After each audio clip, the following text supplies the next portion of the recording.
Hey, and good morning, sunflowers. Happy Sunday. I hope everybody had a great weekend. I'm just sitting and enjoying this beautiful morning outside. I'm pet sitting at one of my longtime clients' homes, enjoying this incredible, amazing view. But I just wanted to come on real quick and say that I was watching a video this morning by Sips with Shay. I will leave a link to her video down below.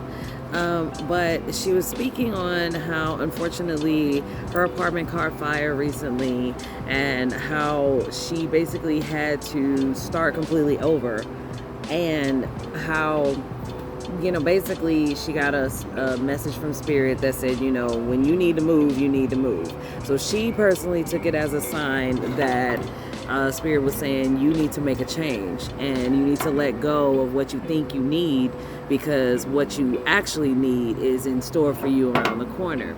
So an interesting thing is that I kind of had a similar situation. I believe I spoke about it briefly in my video where I talk about where I've been and what happened to me, basically.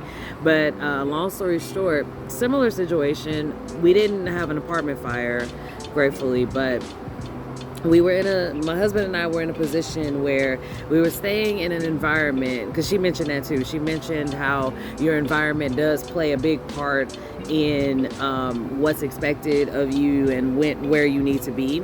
And we were in an apartment complex that it was just toxic all around. It was just bad energy, bad vibes, not bad people, but they were just in really bad situations that it, basically affected everything that happened around us. And we kept saying and projecting to the universe, hey, we need to move. We need to get out of here. We need to do something. We need to do something better. We need better. And it's like the more we kept saying it, there was all these, in hindsight, there were all these signs that said, yeah, you need to make a move. But eventually, I guess we weren't moving fast enough. We weren't doing enough to push ourselves out of that situation. So eventually we got this eviction notice. Not by any fault of ours. It actually was the fault of the apartment complex itself. I don't want to get into that because that is a little financially personal. But through a fault of the apartment complex, we're issued an eviction notice, and we're like, okay, well, what do we do now?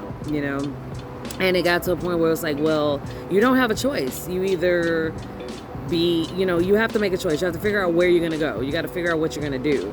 And so, long story short, not only did we end up moving to some place much better, much prettier, and much more efficient, and just overall healthier, we went exactly where I wanted to be. I had scoped out the apartment we're in right now, which is across the street from a park. It's in a very nice area with a good mix of people. I have no issues with my neighbors. I have no issues with the apartment complex. Everything is just basically working out. And as long as we've been there, I think we've been there 2 years now. And as long as we've been there, we've seen nothing but progression. We've gotten better and better and better as we've been there. And so to piggyback off of what she's saying, sometimes in life, you're giving these signals, you're giving these signs that, things need to change.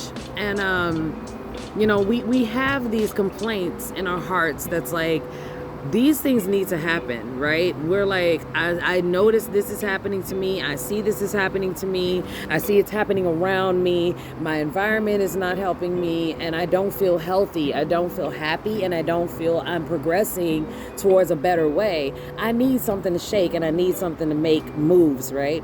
And then there are things that happen in life. There are signs that come up that say, okay, here's a way that you can get yourself out of this situation. Here's a way that you can move forward.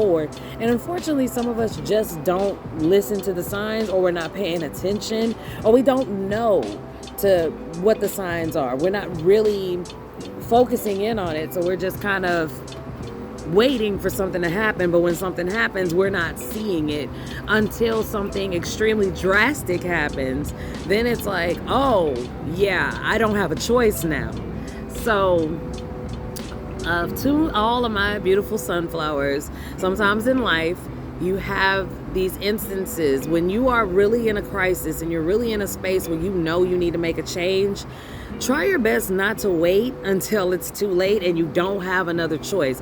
Because as I have seen, and as she has explained, and as other people have explained, a lot of times when you're waiting on the universe to give you a sign, if you're not paying attention, it will give you the sign in the most drastic and dramatic way possible to make you move. And she said it perfectly, and I agree with her. Move or be moved. And that's really what it is. If you know you need to make a move, if you really know that there's something that needs to push you in a direction, and I'm noticing that too, that there's a lot of people saying that they're experiencing a lot of chaotic energy and a lot of chaotic nature, and they want to move, and they well, not want to move, but they feel that there's something telling them that something needs to change, and then something happens where they have no other choice but to change. So my advice today, Sunflowers, my unsolicited advice is, when you're in that position and you're in those moments and you feel like there's something that's saying, I need to be better and I need to move forward into something, whatever it is, I need to just move. Do it. Move or be moved. For real, for real. But yeah, I just wanted to jump on and say that again. I will link Shay's, I assume her name is, she goes by Shay. I assume she goes by Shay. If I'm wrong, please correct me. But I will link her video down below so you guys can check out what she had to say. Her story is very beautiful, and I love watching her content too. So yeah, as always, I love y'all, and have a great Sunday. Have a great week ahead. I know school is starting, so to all the kids out there, I hope y'all have a great school year. To all the teachers out there, have a great school year. And to all the parents, patience and love. And to everybody, just have a great week. Love y'all. Mwah. Bye.